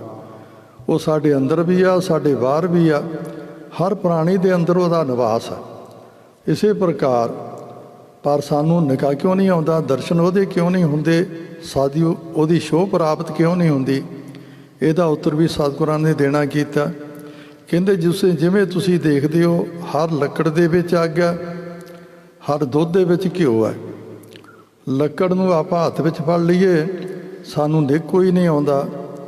ਦੁੱਧ ਦੇ ਵਿੱਚ ਆਪਾਂ ਹੱਥ ਫੇਰੀਏ ਸਾਡੇ ਹੱਥ ਵਿੱਚ ਘਿਓ ਨਹੀਂ ਆਉਂਦਾ, ਨਾ ਆਪਾਂ ਲੱਕੜ ਵਿੱਚ ਅੱਗ ਨੂੰ ਦੇਖ ਸਕਦੇ ਹਾਂ, ਨਾ ਉਹਦਾ ਨਿੱਘ ਪ੍ਰਾਪਤ ਕਰ ਸਕਦੇ ਹਾਂ। ਦੁੱਧ ਦੇ ਵਿੱਚ ਜੋ ਘਿਓ ਹੈ ਨਾ ਆਪਾਂ ਦੇਖ ਸਕਦੇ ਹਾਂ, ਨਾ ਉਹਨੂੰ ਫੜ ਸਕਦੇ। ਜੇ ਲੱਕੜ 'ਚੋਂ ਅੱਗ ਪ੍ਰਗਟ ਕਰਨੀ ਹੈ, ਉਹਦਾ ਸੰਜਮ ਹੈ, ਉਹਦਾ ਕੋਈ ਵਿਧੀ ਵਿਧਾਨ ਹੈ। ਦੋ ਲੱਕੜਾਂ ਨੂੰ ਘਸਾਇਆ ਜਾਵੇ ਜੋ ਸੁੱਕੀਆਂ ਨੂੰ, ਉਹਨਾਂ ਵਿੱਚੋਂ ਅੱਗ ਪ੍ਰਗਟ ਹੋ ਜਾਂਦੀ ਹੈ। ਫਿਰ ਆਪਾਂ ਉਹਦੇ ਪਾਸੋਂ ਅਨੇਕ ਪ੍ਰਕਾਰ ਦੇ ਲਾਭ ਵੀ ਪ੍ਰਾਪਤ ਕਰਦੇ ਹਾਂ। ਰਸੋਈ ਦੇ ਕੰਮ ਲੈਂਦੇ ਹਾਂ, ਸਿਆਲ ਨੂੰ ਸ਼ੀਤ ਤੋਂ ਸਾਨੂੰ ਰਾਹਤ ਦਿੰਦੀ ਆ। ਔਰ ਦੁੱਧ ਨੂੰ ਆਪਾਂ ਜਾਗ ਲਾ ਕੇ ਰਿੜਕੀਏ, ਮੱਖਣ ਪ੍ਰਾਪਤ ਹੋ ਜਾਂਦਾ। ਮੱਖਣ ਨੂੰ ਤਾਲ ਲਈਏ, ਘਿਓ ਬਣ ਜਾਂਦਾ। ਉਹਨੂੰ ਆਪਾਂ ਫੜ ਵੀ ਸਕਦੇ ਹਾਂ ਅਤੇ ਦੇਖ ਵੀ ਸਕਦੇ ਹਾਂ। ਇਸੇ ਪ੍ਰਕਾਰ ਪਰਮਾਤਮਾ ਕਣ ਕਣ ਦੇ ਵਿੱਚ ਰਮਿਆ ਹੋਇਆ। ਜਿਵੇਂ ਲੱਕੜਾਂ ਵਿੱਚ ਅੱਗ ਹੈ, ਦੁੱਧ ਦੇ ਵਿੱਚ ਘਿਓ ਹੈ, ਤਿਵੇਂ ਪਰਮਾਤਮਾ ਹਰ ਥਾਂ ਹਰ ਜਗ੍ਹਾ ਉੱਤੇ ਰਮਿਆ ਹੋਇਆ। ਸਾਹਿਬਾਂ ਦਾ ਬਚਨ ਹੈ ਗੁਰਦੇਵ ਗੁਰੂ ਅਰਜਨ ਦੇਵ ਜੀ ਦਾ, ਕਹਿੰਦੇ ਸਗਲ ਬਨਸਪਤ ਮਹਿ ਬਸੰਤਰ, ਸਗਲ ਦੂਧ ਮੈਂ ਘੀਆ, ਊਚ ਨੀਚ ਮੈਂ ਜੋਤ ਸਮਾਣੀ, ਘਟ ਘਟ ਮਾਧੋ ਜੀਆ। ਉੱਚੇ ਤੋਂ ਲੈ ਕੇ ਨੀਵੇਂ ਔਰ ਰਾਜੇ ਤੋਂ ਲੈ ਕੇ ਪ੍ਰਜਾ ਤੱਕ, ਗਰੀਬ ਤੋਂ ਅਮੀਰ ਤੱਕ, ਸਾਰਿਆਂ ਵਿੱਚ ਪ੍ਰਮਾਤਮਾ ਦੀ ਇੱਕੋ ਜੋਤ ਹੈ। ਆਪਾਂ ਤੇ ਪੜ੍ਹਦੇ ਹਾਂ ਔਰ ਗੁਰਦੇਵ ਜੀ ਦਾ ਫਰਮਾਨ ਹੈ, ਸਭ ਮੈਂ ਜੋਤ ਜੋਤ ਹੈ ਸੋਏ, ਤਿਸ ਦਾ ਚਾਨਣ ਸਭ ਮੈਂ ਚਾਨਣ ਹੋਏ। ਪਰ ਇਹ ਜੋਤ ਜਿਹੜੀ ਆ ਨਾ ਕਿਤੇ ਉਹ ਆਉਂਦੀ ਆ, ਨਾ ਕਿਤੇ ਉਹ ਜਾਂਦੀ ਆ, ਕੇਵਲ ਪ੍ਰਗਟ ਹੁੰਦੀ ਆ। ਪ੍ਰਗਟ ਕਿਵੇਂ ਹੁੰਦੀ ਆ? ਗੁਰ ਸਾਖੀ ਜੋਤ ਪ੍ਰਗਟ ਹੋਏ। ਗੁਰੂ ਦੀ ਸਿੱਖਿਆ ਅਨੁਸਾਰ ਜੋਤ ਪ੍ਰਗਟ ਹੁੰਦੀ ਆ। ਸੋ ਸਤਿਗੁਰੂ ਗਰੀਬ ਨਿਵਾਜ ਸੱਚੇ ਪਾਤਸ਼ਾਹ ਗਰੀਬ ਨਿਵਾਜ ਫਰਮਾਨ ਕਰਦੇ ਆ ਕਿ ਜਿਨ੍ਹਾਂ ਨੇ ਉਸ ਪ੍ਰਮਾਤਮਾ ਦੀ ਜੋਤ ਨੂੰ ਪ੍ਰਗਟ ਕਰ ਲਿਆ, ਉਹ ਪ੍ਰਮਾਤਮਾ ਦੇ ਮਿਲਾਪ ਦਾ ਰੰਗ ਤੇ ਰਸ ਮਾਣਦੇ ਆ, ਉਹਨਾਂ ਦੇ ਬਹੁਤ ਵੱਡੇ ਭਾਗ ਮਾਣਾ ਮੂੰਹੀ ਹੋ ਜਾਂਦੇ ਹਨ। ਸੋ ਪ੍ਰਭ ਚੇਤਨ ਆਵਈ, ਕਿਤੜਾ ਦੁੱਖ ਗਣਾ। ਸਤਿਗੁਰੂ ਕਹਿੰਦੇ ਜਿਉ ਪ੍ਰਮਾਤਮਾ ਚੇਤੇ ਨਹੀਂ ਆਉਂਦਾ। ਔਰ ਇੰਝ ਜਾਣਨਾ ਕਰੀਏ, ਆਪਾਂ ਜੋ ਬੋਲ ਰਹੇ ਹਾਂ, ਮੈਂ ਵੀ ਬੋਲ ਰਿਹਾ। ਕਿਉਂ ਬੋਲ ਰਹੇ ਹਾਂ? ਕਿਉਂਕਿ ਮੇਰੇ ਅੰਦਰ ਪ੍ਰਮਾਤਮਾ ਦੀ ਜੋਤ। ਜਦੋਂ ਜੋਤ ਨਿਕਲ ਜਾਂਦੀ ਆ, ਸਰੀਰ ਇਹ ਹੁੰਦਾ ਹਰ ਇੱਕ ਦਾ, ਨਾ ਰਸਨਾ ਬੋਲ ਸਕਦੀ ਆ, ਨਾ ਅੱਖਾਂ ਦੇਖ ਸਕਦੀਆਂ, ਨਾ ਕੰਨ ਸੁਣ ਸਕਦੇ ਆ, ਨਾ ਮਨੁੱਖ ਤੁਰ ਫਿਰ ਸਕਦਾ। ਕਾਰਨ ਕੀ ਆ? ਜੋਤ ਵਿੱਚੋਂ ਵੱਖ ਹੋ ਗਈ ਆ। ਇਸ ਕਰਕੇ ਸਤਿਗੁਰੂ ਗਰੀਬ ਨਿਵਾਜ ਕਹਿੰਦੇ ਜਿਹਦੀ ਜੋਤ ਦੇ ਨਾਲ ਇਹ ਮਨੁੱਖ ਤੂੰ ਤੁਰਿਆ ਫਿਰਦਾ, ਜਿਹਦੀ ਜੋਤ ਦੇ ਨਾਲ ਤੂੰ ਦੇਖਦਾ, ਸੁਣਦਾ, ਬੋਲਦਾ ਔਰ ਕਿਰਿਆ ਕਰਦਾ, ਜੇ ਉਹ ਪ੍ਰਮਾਤਮਾ ਤੈਨੂੰ ਚੇਤੇ ਨਹੀਂ ਆਉਂਦਾ, ਫਿਰ ਸਤਿਗੁਰੂ ਗਰੀਬ ਨਿਵਾਜ ਸੱਚੇ ਪਾਤਸ਼ਾਹ ਫਰਮਾਨ ਕਰਦੇ ਆ, ਬਹੁਤ ਵੱਡੇ ਦੁੱਖ ਦੀ ਗੱਲ ਹੈ। ਜਿਨੀ ਰਾਵਿਆ ਸੋ ਪ੍ਰਭੂ, ਤਿੰਨਾ ਭਾਗ ਮਣਾ। ਪਹਿਲਾਂ ਇਹਦਾ ਅਰਥ ਕਰ ਲਿਆ ਆਪਾਂ, ਜਿਨ੍ਹਾਂ ਨੇ ਚੇਤ ਗੋਬਿੰਦ ਅਰਾਧੀਏ ਦੇ ਮਾਰਗ ਉੱਤੇ ਚੱਲ ਕਰਕੇ ਪਰਮਾਤਮਾ ਨੂੰ ਪ੍ਰਾਪਤ ਕਰ ਲਿਆ ਤੇ ਉਹਨਾਂ ਦੇ ਪ੍ਰਮਾਤਮਾ ਦੇ ਰੰਗ ਨੂੰ, ਉਹਦੇ ਰਸ ਨੂੰ ਮਾਨਣਾ ਕੀਤਾ, ਉਹ ਵੱਡਿਆਂ ਭਾਗਾਂ ਵਾਲੇ ਹੋ ਗਏ। ਬਾਬਾ ਕਬੀਰ ਜੀ ਨੇ ਪ੍ਰਮਾਤਮਾ ਦੀ ਇਸ ਰਾਵਿਆ, ਉਹਨਾਂ ਦੇ ਆਨੰਦ ਪ੍ਰਾਪਤ ਕੀਤਾ ਮਿਲਾਪ ਦਾ। ਉਹਨਾਂ ਨੇ ਪੁਕਾਰ ਕੇ ਕਹਿ ਦਿੱਤਾ, ਕਬੀਰ ਚਰਨ ਕਮਲ ਕੀ ਮੌਜ ਕੋ ਕੈਸੇ ਅਨੁਮਾਨ, ਕਹਿਬੇ ਕੋ ਸੋਭਾ ਨਹੀਂ, ਦੇਖਾ ਹੀ ਪ੍ਰਵਾਨ। ਪੁੱਛਿਆ ਕਿਉਂ ਨਹੀਂ ਦੱਸ ਸਕਦੇ? ਕਹਿੰਦੇ ਇੰਝ ਕਰੋ, ਕੋਈ ਗੂੰਗਾ ਮਨੁੱਖ ਲੈ ਆਓ, ਮੈਂ ਉਹਨੂੰ ਗੁੜ ਖਿਡਾਉਣਾ, ਫਿਰ ਉਹਦਾ ਗੁੜ ਦਾ ਸਵਾਦ ਪੁੱਛ ਕੇ ਦੱਸਿਓ। ਮੈਂ ਨਮਕੀਨ ਉਹਨੂੰ ਪਦਾਰਥ ਦੇਵਾਂਗਾ, ਉਹਦਾ ਸਵਾਦ ਪੁੱਛ ਕੇ ਦੱਸਿਓ ਵੀ ਇਹਦਾ ਕੀ ਆਨੰਦ, ਕੀ ਸਵਾਦ ਆ, ਕਿਹੋ ਜਿਹਾ। ਕਹਿੰਦੇ ਉਹਦੀ ਜ਼ੁਬਾਨ ਨਹੀਂ ਕੰਮ ਕਰਦੀ। ਕਹਿੰਦੇ ਇੱਕ ਦੁਨਿਆਵੀ ਪਦਾਰਥਾਂ ਨੂੰ ਦੱਸਣ ਵਾਸਤੇ ਗੂੰਗਾ ਮਨੁੱਖ ਨਹੀਂ ਦੱਸ ਸਕਦਾ, ਅਤੇ ਉਹ ਨਾਮ ਦਾ ਰਸ ਜੋ ਮੈਨੂੰ ਆਇਆ, ਉਹਨੂੰ ਦੱਸਣ ਵਾਲੀ ਵੀ ਮੇਰੇ ਪਾਸ ਜ਼ੁਬਾਨ ਨਹੀਂ ਗੀ, ਨਾ ਉਹ ਅੱਖਾਂ ਆ। ਔਰ ਜਿਹਨੂੰ ਗੁਰਦੇਵ ਜੀ ਨੇ ਬਾਣੀ ਵਿੱਚ ਵੀ ਲਿਖਣਾ ਕੀਤਾ, ਅੱਖਾਂ ਵਾਜੋਂ ਵੇਖਣਾ, ਬਿਨ ਕੰਨਾਂ ਸੁਣਨਾ, ਜੀਭੇ ਵਾਜੋਂ ਬੋਲਣਾ, ਇਉਂ ਜੀਵਤ ਮਰਨਾ। ਇਹ ਸਾਰੇ ਉੱਥੇ ਨਾ ਇਹ ਜੀਭ ਕੰਮ ਕਰਦੀ ਆ, ਨਾ ਕੰਨ ਕੰਮ ਕਰਦੇ ਆ, ਨਾ ਅੱਖਾਂ ਕੰਮ ਕਰਦੀਆਂ। ਉਹ ਅੱਖਾਂ ਹੋਰ, ਨਾਨਕ ਸੇ ਅੱਖਣੀਆਂ ਬਿਆਨ ਦਾ ਭਾਵ ਹੋਰ, ਜਿਨ੍ਹਾਂ ਦਸੰਡੋ ਮਾਂ ਪੀਰੀ। ਜਿਨ੍ਹਾਂ ਨੂੰ ਪ੍ਰਾਪਤ ਹੋ ਜਾਂਦਾ ਉਹ ਫਿਰ ਦੱਸ ਨਹੀਂ ਸਕਦੇ। ਜਿਹੜੇ ਦੱਸਦੇ ਆ ਕਿ ਪ੍ਰਮਾਤਮਾ ਦੇ ਮਿਲਾਪ ਦਾ ਰਸ ਇਹੋ ਜਿਹਾ ਆਨੰਦ ਹੈ, ਇਹ ਜਾਣਨਾ ਕਰੀਏ। ਸਤਿਗੁਰੂ ਕਹਿੰਦੇ ਇਹ ਜਾਣੋ ਕਿ ਉਹਨਾਂ ਨੂੰ ਕੁਛ ਵੀ ਪ੍ਰਾਪਤ ਨਹੀਂ ਹੋਇਆ। ਉਹ ਤਾਂ ਜਿਵੇਂ ਖਾਲੀ ਘੜਾ ਹੁੰਦਾ ਨਾ, ਉਹਦੇ ਉੱਤੇ ਆਪਾਂ ਹੱਥ ਮਾਰੀਏ ਨਾ, ਟਨਕਾਰ ਉਹ ਬਹੁਤ ਬੋਲਦਾ, ਆਵਾਜ਼ ਬੜੀ ਆਉਂਦੀ ਆ। ਪਰ ਜਦੋਂ ਘੜਾ ਭਰ ਜਾਂਦਾ ਪਾਣੀ ਨਾਲ ਜਾਂ ਦਾਣਿਆਂ ਨਾਲ, ਉਹ ਜਿੰਨਾ ਮਰਜ਼ੀ ਟਨਕਾਰ ਮਾਰੀਏ ਉਹਦੇ ਵਿੱਚੋਂ ਆਵਾਜ਼ ਨਹੀਂ ਆਉਂਦੀ। ਕਹੋ ਕਬੀਰ ਸ਼ੂਸ਼ਾ ਘੱਟ ਬੋਲਿਆ, ਘੱਟ ਕਹਿੰਦੇ ਘੜੇ ਨੂੰ, ਭਰਿਆ ਹੋਏ ਸੋ ਕਬਹੂ ਨਾ ਡੋਲੈ। ਔਰ ਜਿਨ ਹਰ ਪਾਇਓ ਤਿਨੇ ਛੁਪਾਇਓ। ਜਿਹਨੇ ਪ੍ਰਮਾਤਮਾ ਨੂੰ ਪ੍ਰਾਪਤ ਕਰ ਲਿਆ ਉਹ ਤਾਂ ਆਪਣੇ ਆਪ ਨੂੰ ਛੁਪਾ ਕੇ ਰੱਖਦਾ, ਪ੍ਰਗਟ ਨਹੀਂ ਕਰਦਾ। ਇਸੇ ਪ੍ਰਕਾਰ ਭਾਈ ਵੀਰ ਸਿੰਘ ਹੋਰਾਂ ਨੂੰ ਪ੍ਰਾਪਤ ਹੋਇਆ ਪ੍ਰਮਾਤਮਾ ਦਾ ਮਿਲਾਪ। ਉਹਨਾਂ ਨੇ ਪੁਕਾਰ ਕੇ ਕਹਿ ਦਿੱਤਾ, ਮੇਰੀ ਛੁਪੇ ਰਹਿਣ ਦੀ ਚਾਹ ਤੇ ਛੁਪ ਟੁਰ ਜਾਣ ਦੀ ਪੂਰੀ ਹੁੰਦੀ ਨਾਹਾ ਮੈਂ ਤਰਲੇ ਲੈ ਰਿਹਾ। ਉਹ ਤਾਂ ਛੁਪ ਕੇ ਰਹਿਣਾ ਚਾਹੁੰਦੇ ਆ ਔਰ ਕਿਸੇ ਨੂੰ ਪ੍ਰਦਰਸ਼ਨੀ ਨਹੀਂ ਕਰਦੇ ਜੀ। ਹਰ ਦਰਸ਼ਨ ਕਉ ਮਨ ਲੋਚਦਾ, ਨਾਨਕ ਪਿਆਸ ਮਨਾ। ਬਸ ਗੁਰੂ ਦੇ ਚਰਨਾਂ 'ਚ ਇਹੀ ਅਰਦਾਸ ਕਰਨੀ ਆ, ਹੇ ਪ੍ਰਮਾਤਮਾ ਤੁਹਾਡੇ ਦਰਸ਼ਨਾਂ ਵਾਸਤੇ ਮੇਰਾ ਮਨ ਲੋਚਦਾ, ਕਿਰਪਾ ਕਰੋ ਮੇਰੇ ਅੰਦਰ ਤੁਹਾਡੇ ਦਰਸ਼ਨਾਂ ਦੀ ਪਿਆਸ ਪੈਦਾ ਹੋ ਜਾਵੇ। ਕਿਉਂਕਿ ਜਿੰਨਾ ਚਿਰ ਪਿਆਸ ਪੈਦਾ ਨਹੀਂ ਹੁੰਦੀ, ਆਪਾਂ ਦੁਨਿਆਵੀ ਤੌਰ 'ਤੇ ਦੇਖਦੇ ਹਾਂ, ਜਿਸ ਮਨੁੱਖ ਨੂੰ ਭੁੱਖ ਨਹੀਂ ਲੱਗਦੀ ਉਹ ਰੋਗੀ ਹੁੰਦਾ, ਜਿਹਨੂੰ ਪਿਆਸ ਨਹੀਂ ਲੱਗਦੀ ਉਹ ਵੀ ਰੋਗੀ ਹੁੰਦਾ। ਜਿਹਨੂੰ ਪਿਆਸ ਲੱਗਦੀ ਆ ਉਹ ਮੰਗ ਕੇ ਵੀ ਪਾਣੀ ਪੀਂਦਾ, ਔਰ ਜਿਹਨੂੰ ਭੁੱਖ ਲੱਗਦੀ ਆ ਉਹ ਮਿਹਨਤਾਂ ਤਰਲੇ ਕਰਕੇ ਵੀ, ਯਤਨ ਕਰਕੇ ਵੀ ਭੋਜਨ ਖਾਂਦਾ। ਉਹਦਾ ਸਰੀਰ ਅਨਰੋੜਾ ਅਤੇ ਤਾਕਤਵਰ ਬਣ ਜਾਂਦਾ ਹੈ। ਇਸੇ ਪ੍ਰਕਾਰ ਪਿਆਸ ਲੱਗਣੀ ਜ਼ਰੂਰੀ ਆ। ਇਸ ਕਰਕੇ ਹੀ ਸਤਿਗੁਰਾਂ ਨੇ ਬਾਰੰਬਾਰ ਗੁਰਬਾਣੀ ਅੰਦਰ ਫਰਮਾਨ ਕੀਤਾ, ਦਰਸ਼ਨ ਪਿਆਸੀ ਦਿਨ ਸਰਾਤ, ਚਿਤਵੋ ਅੰਦਨ ਨੀਤ, ਖੋਲ ਕਪਟ ਗੁਰ ਮੇਲੀਆ, ਨਾਨਕ ਹਰ ਸੰਗ ਮੀਤ। ਦਰਸ਼ਨਾਂ ਦੀ ਪਿਆਸ ਲੱਗੀ ਭਗਤ ਰਵਿਦਾਸ ਸਾਹਿਬ ਜੀ ਨੂੰ। ਉਹਨਾਂ ਨੇ ਪੁਕਾਰ ਕੇ ਕਹਿ ਦਿੱਤਾ, ਦਾਤਾ ਬਹੁਤ ਜਨਮ ਵਿਛੜੇ ਥੇ ਮਾਧੋ, ਇਹ ਜਨਮ ਤੁਮਾਰੇ ਲੇਖੇ, ਕਹਿ ਰਵਿਦਾਸ ਆਸ ਲਗ ਜੀਵੋਂ, ਚਿਰ ਭਇਓ ਦਰਸ਼ਨ ਦੇਖ। ਇਹ ਪ੍ਰਮਾਤਮਾ ਕਿਰਪਾ ਕਰ, ਮੈਂ ਸਾਰੇ ਦਰ ਛੱਡ ਕੇ ਤੇਰੇ ਦਰ ਉੱਤੇ ਆਇਆ, ਇਸ ਕਰਕੇ ਮੇਰਾ ਮਨ ਲੋਚਾ ਗੁਰ ਦਰਸ਼ਨ ਤਾਈ।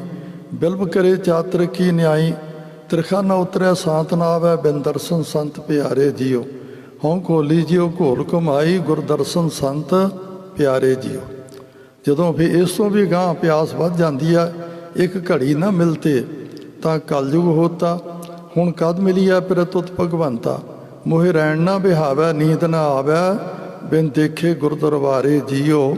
ਹਉ ਘੋਲੀ ਜਿਉ ਘੋਲ ਘੁਮਾਈ, ਤੇ ਸੱਚੇ ਗੁਰ ਦਰਬਾਰੇ ਜੀਓ। ਫਿਰ ਸਮਾਂ ਪਾ ਕੇ ਕੀ ਹੁੰਦਾ, ਜਿਹਦੇ ਹਿਰਦੇ ਵਿੱਚ ਪਿਆਸ ਬਣ ਜਾਂਦੀ ਆ ਉਹ ਪੁਕਾਰਦਾ, ਫਿਰ ਪ੍ਰਮਾਤਮਾ ਦਾ ਮਿਲਾਪ ਵੀ ਮਿਲ ਜਾਂਦਾ। ਔਰ ਫਿਰ ਕੀ ਹੁੰਦਾ, ਉਹ ਪੁਕਾਰ ਕੇ ਕਹਿੰਦੇ ਤਾਂ ਭਾਗ ਹੋਆ ਗੁਰ ਸੰਤ ਮਿਲਾਇਆ, ਪ੍ਰਭ ਅਬਨਾਸੀ ਘਰ ਮੈਂ ਪਾਇਆ, ਸੇਵ ਕਰੀ ਪਲ ਚਸਾ ਨਾ ਵਿਛੜਾ, ਜਨ ਨਾਨਕ ਦਾਸ ਤੁਮਾਰੇ ਜੀਓ। ਹਉ ਕੋਲੀ ਜਿਉ ਘੋਲ ਘੁਮਾਈ, ਜਨ ਨਾਨਕ ਦਾਸ ਤੁਮਾਰੇ ਜੀਓ। ਫਿਰ ਉਹਨੂੰ ਦਰਸ਼ਨਾਂ ਦੀ ਦਾਤ ਜੋ ਮੰਗਦਾ, ਗੁਰੂ ਦਾ ਬਿਰਦਾ ਜੋ ਮੰਗੇ, ਠਾਕਰੇ ਆਪਣੇ ਤੇ ਸੋਈ ਸੋਈ ਦੇਵੈ। ਪਰ ਲੋੜ ਆਪਾਂ ਦਰਸ਼ਨਾਂ ਦੀ ਤੇ ਉਹਦੇ ਨਾਮ ਦੀ ਦਾਤ ਮੰਗੀਏ।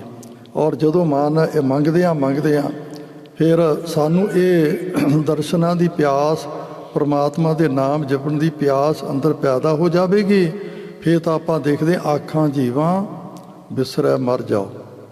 ਫਿਰ ਤਾਂ ਜੇ ਮਨੁੱਖ ਪਰਮਾਤਮਾ ਦਾ ਨਾਮ ਜਪਦਾ, ਉਹਦਾ ਮਿਲਾਪ ਪ੍ਰਾਪਤ ਹੈ, ਉਹ ਸਮਝਦਾ ਮੈਂ ਜੀਂਦਾ, ਨਹੀਂ ਤਾਂ ਮੌਤ ਜਿੰਨਾ ਦੁੱਖ ਉਸ ਨੂੰ ਵਿਆਪਦਾ ਹੈ ਜੀ। ਚੇਤ ਮਲਾਏ ਸੋ ਪ੍ਰਭੂ, ਤਿਸ ਕੈ ਪਾਏ ਲਗਾ। ਜਿਹਦੇ ਹਿਰਦੇ 'ਚ ਪਰਮਾਤਮਾ ਨੂੰ ਮਿਲਣ ਵਾਸਤੇ ਉਤਸ਼ਾਹ, ਚਾਓ, ਉਮਾ ਔਰ ਪਿਆਸ ਪੈਦਾ ਹੋ ਜਾਂਦੀ ਹੈ, ਉਹ ਪੁਕਾਰ ਕੇ ਕਹਿੰਦਾ, ਹੈ ਕੋਈ ਐਸੋ ਹਮਰਾ ਮੀਤ, ਬੰਧਨ ਤੇ ਛੁਟਕਾਵੇ, ਪ੍ਰਭੂ ਮਿਲਾਵੇ। ਨਿਸ਼ਚਲ ਕਰੇ ਨਿਸ਼ਚਲ ਇਹ ਮਨੁਆ। ਔਰ ਫਿਰ ਉਹਨੂੰ ਇਹੋ ਜਿਹੇ ਦਾਤ ਜਿਹੜਾ ਮੈਨੂੰ ਉਹ ਦਵਾ ਦੇਵੇ। ਕਹਿੰਦੇ ਜੋ ਇੱਥੇ ਵਸ ਨਹੀਂ, ਤੈਂ ਸਾਹਿਬ ਕੀ ਬਾਤ ਦੇ ਆ ਕੇ ਕਹੋ, ਨਾਨਕ ਕਿਆ ਦੀਜੈ, ਸੀਸ ਵੱਡੇ ਕਰ ਵੈਸਣ ਦੀਜੈ, ਬਿਨ ਸਿਰ ਸੇਵ ਕਰੀਜੈ। ਉਹ ਤਾਂ ਜੇ ਕੋਈ ਪ੍ਰਮਾਤਮਾ ਦੀ ਗੱਲ ਨੂੰ ਸੁਣਾਉਂਦਾ, ਉਹ ਤੋਂ ਵੀ ਬਾਰਨੇ ਵੇਲੇ ਹਾਰ ਜਾਂਦਾ। ਔਰ ਫਿਰ ਉਹ ਪੁਕਾਰ ਕੇ ਕਹਿੰਦਾ, ਕੋਈ ਜਨ ਹਰ ਸਿਉ ਦੇਵੈ ਜੋਰ, ਚਰਨ ਗਹੋਂ ਬਗੋਂ ਸੁਭ ਰਸਨਾ, ਦੀਜੈ ਪ੍ਰਾਨ ਅਕੋਰ। ਮੈਂ ਆਪਣੇ ਪ੍ਰਾਣ ਵੀ ਉਹਦੇ ਤੋਂ ਨਿਸ਼ਾਵਰ ਕਰ ਦੇਵਾਂ, ਪਰ ਕਿਹਦੇ ਤੋਂ? ਜੋ ਚੇਤ ਮਿਲਾਏ ਸੋ ਪ੍ਰਭੂ। ਜਿਹੜਾ ਮੈਨੂੰ ਚੇਤ ਦੇ ਮਹੀਨੇ ਦੁਆਰਾ ਉਪਦੇਸ਼ ਹੈ, ਜੇ ਮੈਨੂੰ ਪ੍ਰਮਾਤਮਾ ਆਪਣੇ ਮਾਲਕ ਦੇ ਨਾਲ ਮਿਲਾ ਦੇਵੇ, ਤਿਸ ਕੈ ਪਾਏ ਲੱਗਾ। ਪਾਏ ਮੈਨੇ ਪਿਆਰ ਚਰਨ, ਉਹਦੇ ਚਰਨਾਂ ਉੱਤੇ ਮੈਂ ਆਪਣਾ ਸਭ ਕੁਝ ਅਰਪਣ ਕਰ ਦੇਵਾਂ, ਔਰ ਉਹਦੇ ਚਰਨਾਂ ਉੱਤੇ ਆਪਣਾ ਮੱਥਾ ਰੱਖ ਦੇਵਾਂ, ਔਰ ਸਭ ਜਿਉ ਹਿਉ ਅਰਪੋਂ ਮਨ ਤਨ ਆਪਣਾ ਚੀਤ, ਔਰ ਜੀਵ ਆਤਮਾ ਸਰੀਰ ਤਨ ਮਨ ਧਨ ਉਸ ਨੂੰ ਅਰਪਣ ਕਰ ਦੇਵਾਂ। ਪਰ ਕਿਹਨੂੰ? ਜੋ ਉਸ ਪ੍ਰਮਾਤਮਾ ਦੇ ਨਾਲ ਮੈਨੂੰ ਮਿਲਾ ਦੇਵੇ। ਇਹ ਨਹੀਂ ਵੀ ਆਪਣੇ ਨਾਲ ਮਿਲਾਵੇ, ਨਹੀਂ, ਉਹਨੂੰ ਨਹੀਂ, ਜੋ ਮੈਨੂੰ ਪ੍ਰਮਾਤਮਾ ਦੇ ਨਾਲ ਮਿਲਾ ਦੇਵੇ। ਕਿਉਂਕਿ ਜਿਹੜਾ ਗੁਰੂ ਕਾ ਸਿੱਖ ਹੈ, ਉਹ ਸਿੱਖ ਜਿਹੜਾ ਗੁਰੂ ਦੇ ਨਾਲ ਜੋੜਦਾ, ਅਤੇ ਗੁਰੂ ਕੀ ਕਰਦਾ? ਗੁਰੂ ਵੀ ਆਪਣੇ ਨਾਲ ਨਹੀਂ ਜੋੜਦਾ। ਗੁਰੂ ਕੀ ਕਰਦਾ? ਵਿਛੜਿਆ ਮੇਲੇ ਪ੍ਰਭੂ ਹਰ ਦਰਗਾਹ ਕਾ ਵੈਸੀ। ਉਹ ਪ੍ਰਮਾਤਮਾ ਦੇ ਨਾਲ ਗੁਰੂ ਜੋੜ ਦਿੰਦਾ। ਗੁਰੂ ਇੱਕ ਵਿਚੋਲਾ ਹੈ, ਔਰ ਹਰ ਦਰਗਾਹ ਕਾ ਵੈਸੀਠ, ਵਸੀਠ ਮੈਨ ਵਿਚੋਲਾ। ਸੋ ਜਿਹੜਾ ਗੁਰੂ ਦੇ ਨਾਲ ਜੁੜ ਜਾਂਦਾ, ਉਹ ਪ੍ਰਮਾਤਮਾ ਦੇ ਨਾਲ ਗੁਰੂ ਉਸ ਨੂੰ ਜੋੜ ਦਿੰਦਾ। ਸੋ ਗੁਰੂ ਪਾਤਸ਼ਾਹ ਰਹਿਮਤ ਕਰਨ, ਇੱਥੇ ਚੇਤ ਮਹੀਨੇ ਦੇ ਸ਼ਬਦ ਦੀ ਵਿਚਾਰ ਸਮਾਪਤ ਹੈ। ਅਗਲਾ ਜੋ ਮਹੀਨਾ ਵਿਸਾਖ ਚੜ੍ਹ ਰਿਹਾ ਹੈ, ਇਹ ਬਹੁਤ ਮਹਾਨਤਾ ਵਾਲਾ ਦਿਨ ਹੈ ਔਰ ਮਹੀਨਾ ਹੈ।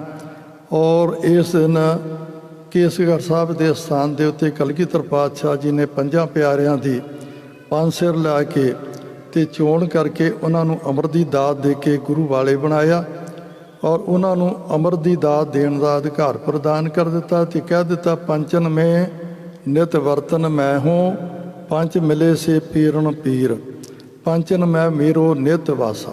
ਜਿਨ੍ਹਾਂ ਨੇ ਅਜੇ ਤੱਕ ਗੁਰੂ ਕੇ ਖੰਡੇ ਬਾਟੇ ਦਾ ਅੰਮ੍ਰਿਤ ਛਕ ਕੇ ਗੁਰੂ ਵਾਲੇ ਨਹੀਂ ਬਣੇ, ਉਹ ਉਦੋਂ ਤੱਕ ਅਜੇ 1 ਮਹੀਨਾ ਪਿਆ, ਉਹੀ ਤਾਂ ਕੱਲ੍ਹ ਦਾ ਕੋਈ ਭਰੋਸਾ ਨਹੀਂ।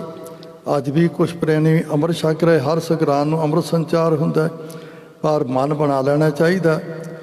ਔਰ ਗੁਰੂ ਅਰਜਨ ਦੇਵ ਜੀ ਦਾ ਫਰਮਾਨ ਹੈ, ਜੇ ਇਸ ਕੰਮ ਵਿੱਚ ਆਪਣਾ ਭਲਾ ਹੋਵੇ, ਉਹਨੂੰ ਕਰਨ ਲਈ ਦੇਰ ਨਹੀਂ ਕਰਨੀ ਚਾਹੀਦੀ।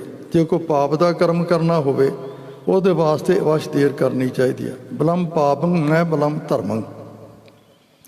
ਇਹ ਆਪਣੇ ਹੀ ਭਲੇ ਦਾ ਕਰਮ ਹੈ, ਮਨ ਬਣਾਓ। ਅਗਲਾ ਵਿਸਾਖੀ ਦਾ ਜੋ ਪੁਰਬ ਹੈ, ਉਹ ਤਕਰੀਬਨ 13 ਤਰੀਕ ਨੂੰ ਆ ਰਿਹਾ, ਔਰ ਉਸ ਦਿਨ 7 ਅਪ੍ਰੈਲ ਤੋਂ 14 ਅਪ੍ਰੈਲ ਤੱਕ ਨਾਮ ਅਭਿਆਸ ਕਮਾਈ ਸਮਾਗਮ ਵੀ ਆ। ਉਹਦੇ ਵਿੱਚ ਵੀ ਆਪ ਜੀ ਨੇ ਸਾਰਿਆਂ ਨੇ 8 ਦਿਨ ਦਾ ਜੋ ਮੈਡੀਟੇਸ਼ਨ ਨਾਮ ਅਭਿਆਸ ਕਮਾਈ ਸਮਾਗਮ ਹੁੰਦਾ, ਉਹਦੇ ਵਿੱਚ ਵੀ ਆਪ ਜੀ ਨੇ ਹਾਜ਼ਰੀਆਂ ਭਰਨੀਆਂ। ਹੋਲੇ ਮਹੱਲੇ ਦਾ ਜੋ ਪ੍ਰੋਗਰਾਮ ਹੈ, ਹਰ ਸਾਲ ਇੱਥੋਂ ਗੁਰੂ ਕੇ ਲੰਗਰ ਅਨੰਦਪੁਰ ਸਾਹਿਬ ਲਾਏ ਜਾਂਦੇ ਆ, ਉਹਨਾਂ ਦੇ ਵਿੱਚ ਵੀ ਵੱਧ ਤੋਂ ਵੱਧ ਸੰਗਤਾਂ ਲਾਹਾ ਲੈਣ, ਸੇਵਾ ਕਰਨ। ਉੱਥੇ 21 ਨੂੰ ਅਖੰਡ ਪਾਠ ਸਾਹਿਬ ਅਨੰਦਪੁਰ ਸਾਹਿਬ ਰੱਖਿਆ ਜਾਣਾ, ਔਰ 23 ਨੂੰ ਭੋਗ ਹੈ, ਔਰ 20 ਤੋਂ ਲੰਗਰ ਸ਼ੁਰੂ ਹੋ ਜਾਣਾ। 20, 21, 22, 23, 24, 25, 26 ਤੱਕ ਲੰਗਰ ਚੱਲਣਾ। ਸੋ ਜਿਨ੍ਹਾਂ ਗੁਰੂ ਪਿਆਰਿਆਂ ਦੇ ਕੋਲ ਵੇਲ ਹੋਵੇ, ਫੁਰਸਤ ਹੋਵੇ, ਉੱਥੇ ਲੰਗਰ ਵਰਤਾਉਣ ਦੀ, ਲੰਗਰ ਪਕਾਉਣ ਦੀ, ਹਰ ਰੋਜ਼ ਇੱਥੋਂ ਗੱਡੀਆਂ ਜਾਇਆ ਕਰਨੀਆਂ। ਨਾਲੇ ਤਾਂ ਕੇਸਗੜ੍ਹ ਸਾਹਿਬ ਦੇ ਦਰਸ਼ਨ ਕਰੋ, ਨਾਲੇ ਉੱਥੇ ਸੇਵਾ ਕਰੋ, ਰਿਹਾਇਸ਼ ਦਾ ਪੂਰਾ ਪ੍ਰਬੰਧ ਹੋਵੇਗਾ। ਸੋ ਇਹ ਬੇਨਤੀਆਂ ਇੰਨੀਆਂ ਕਿ ਪ੍ਰਵਾਨ ਕਰਨੀਆਂ। ਆਖਰੀ ਪੰਕਤੀਆਂ ਨੂੰ ਦੁਹਰਾ ਕੇ ਗੁਰੂ ਚਰਨਾਂ ਵਿੱਚੋਂ ਖਿਮਾ ਮੰਗੀਏ। ਸਤਿਗੁਰੂ ਸਾਡੇ ਸਾਰਿਆਂ ਉੱਤੇ ਰਹਿਮਤ ਕਰਨ, ਆਪਣੇ ਚਰਨਾਂ ਦੇ ਨਾਲ ਜੋੜਨ, ਅਤੇ ਆਪਾਂ ਵੀ ਚੇਤ ਗੋਬਿੰਦ ਅਰਾਧੀ ਦੇ ਧਾਰਨੀ ਬਣ ਜਾਵੇ, ਤਾਂ ਜੋ ਸਾਨੂੰ ਵੀ ਆਨੰਦ ਦੀ ਪ੍ਰਾਪਤੀ ਹੋ ਜਾਵੇ ਜੀ। ਹਰ ਦਰਸ਼ਨ ਕੋ ਮਨ ਲੋਚਦਾ, ਨਾਨਕ ਪਿਆਸ ਮਨਾ, ਚੇਤ ਮਲਾਏ ਸੋ ਪ੍ਰਭੂ, ਤਿਸ ਕੈ ਪਾਏ ਲਗਾ। ਵਾਹਿਗੁਰੂ ਜੀ ਕਾ ਖਾਲਸਾ, ਵਾਹਿਗੁਰੂ ਜੀ ਕੀ ਫਤਿਹ।